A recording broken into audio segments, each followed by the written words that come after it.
17 Center of Excellence out of Waco, and she's an assistant professor in research at the Department of Psychiatry at the Brown Medical School. She conducts research focused on mental health and interpersonal functioning in veterans and military families. We were really privileged to have her with us last time we did this symposium, and the research on families is thin, so I think everybody's going to be very interested in what she has to say.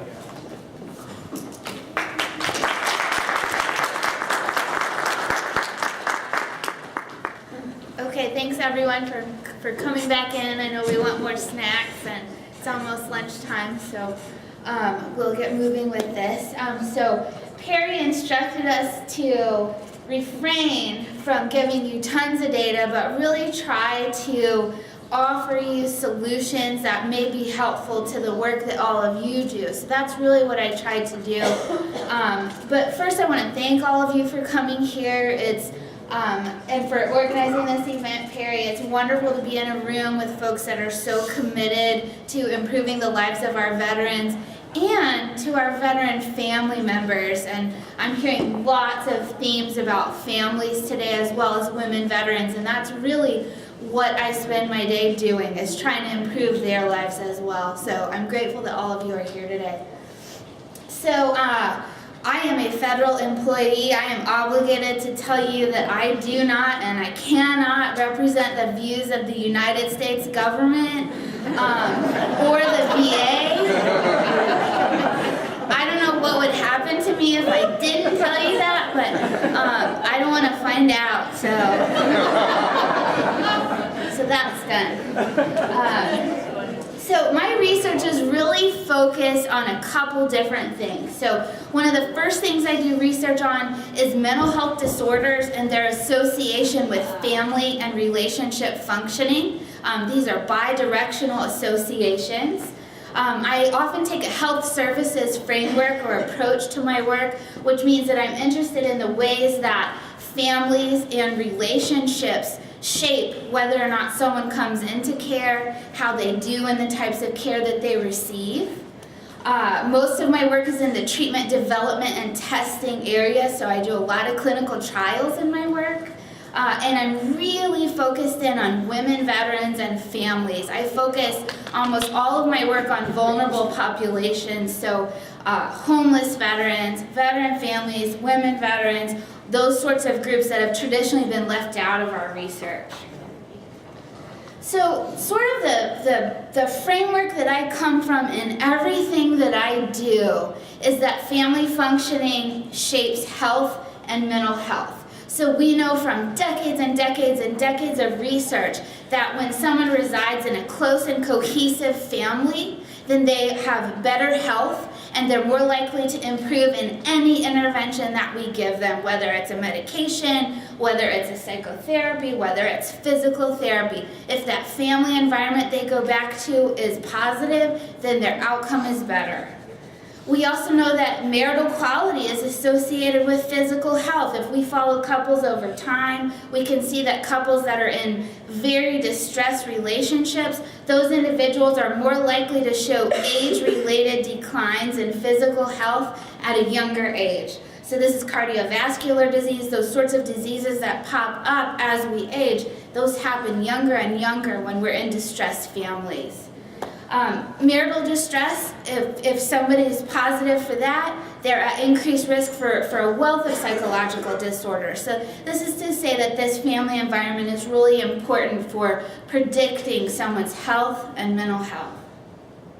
So just to give you a little research that's been done in veteran samples that's starting to show that this actually impacts PTSD specifically.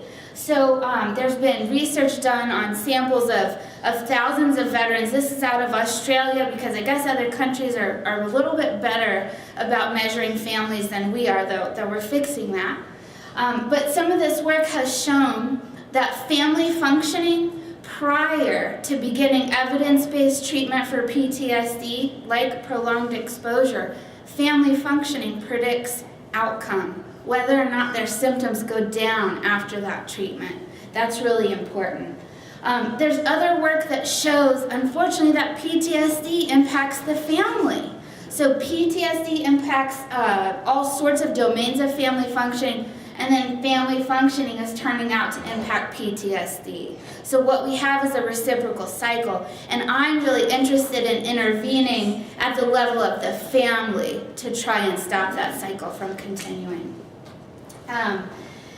Something new at VA that we're really starting to look at is parent-child functioning. I've talked about family functioning in general. Guess what? Kids are part of those families, and especially in our military families, right? And so there's new research that has been done in a sample of over 100,000 returning veterans that deployed to Iraq and Afghanistan that showed in their first year of VA care, if they had a dependent child in the home, they were 40% more likely to get a new diagnosis of PTSD in that first year of care.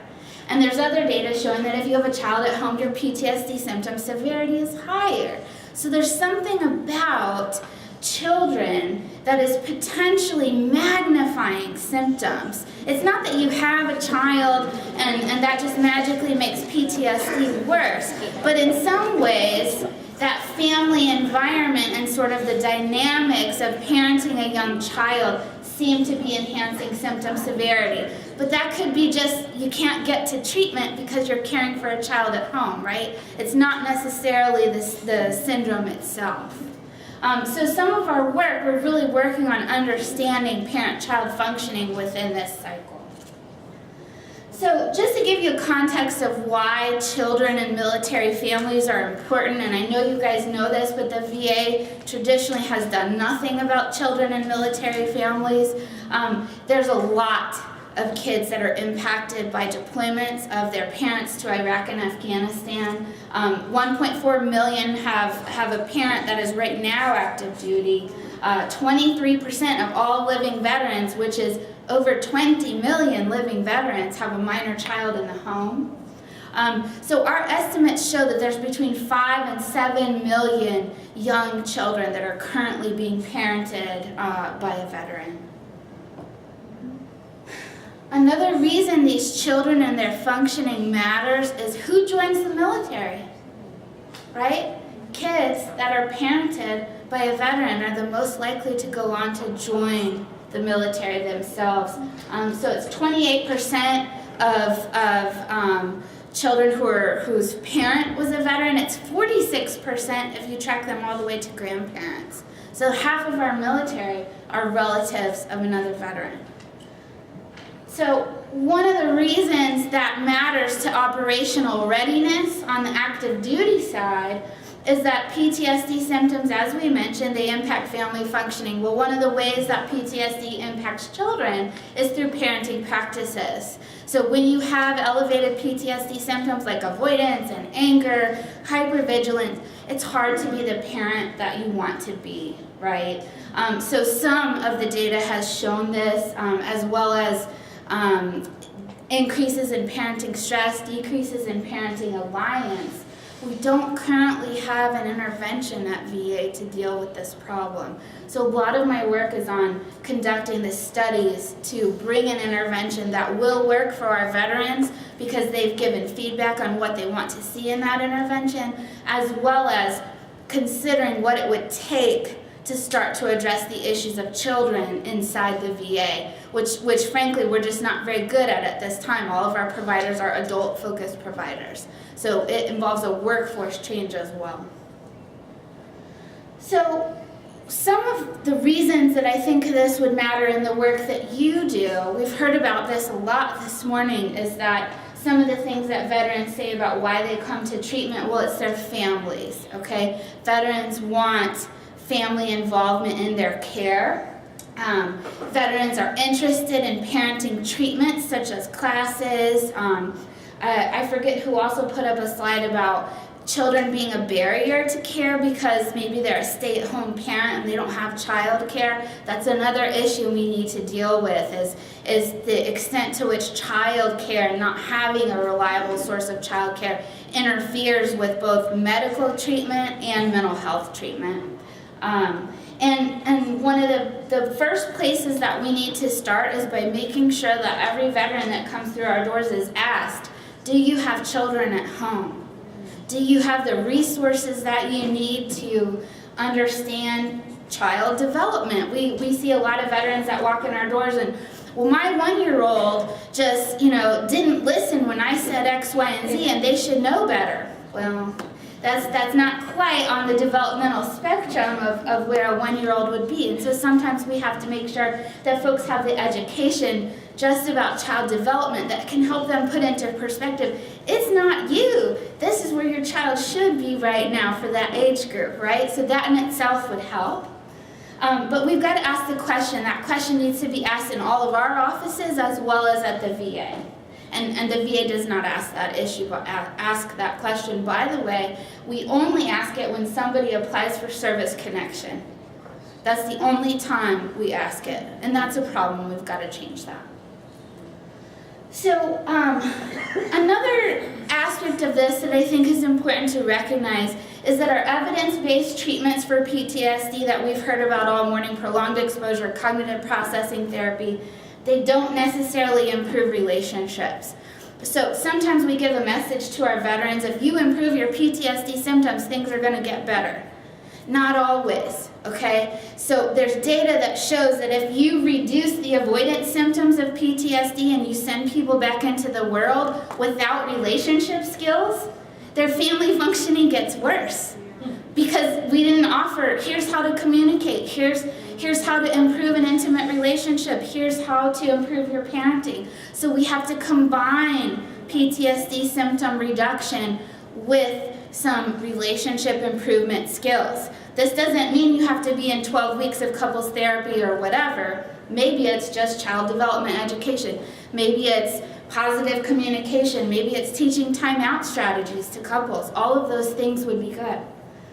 And so it's that combination of PTSD treatment plus relationship improvement skills that are important.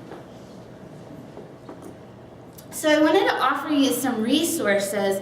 I've talked about how we need this. I wanted to show you some of the things that I think are good, and they're either low cost or free. If you ask these questions of your veterans coming into your offices about children that they may be parenting or how their relationships are going, we don't always have a couples therapy referral we could send someone to. We don't always have a family therapy referral available. So these are resources that are really great. The first two are sort of VA developed or DoD developed resources that are online websites that folks could go to, work through a series of videos and things like that.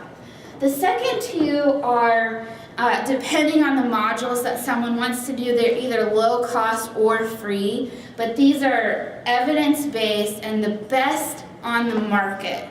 So this is exactly what I would send someone to if we had about $90 to pay for that Triple P class, which is the first one. That's Triple P online is $89.99, I believe. That's for parenting difficulties. OurRelationship.com is for intimate relationship difficulties. It's low cost or free depending on the situation. There's another really good resource developed by Michelle Sherman back when she was at the Vision 16 MyRec, which is a really great handbook.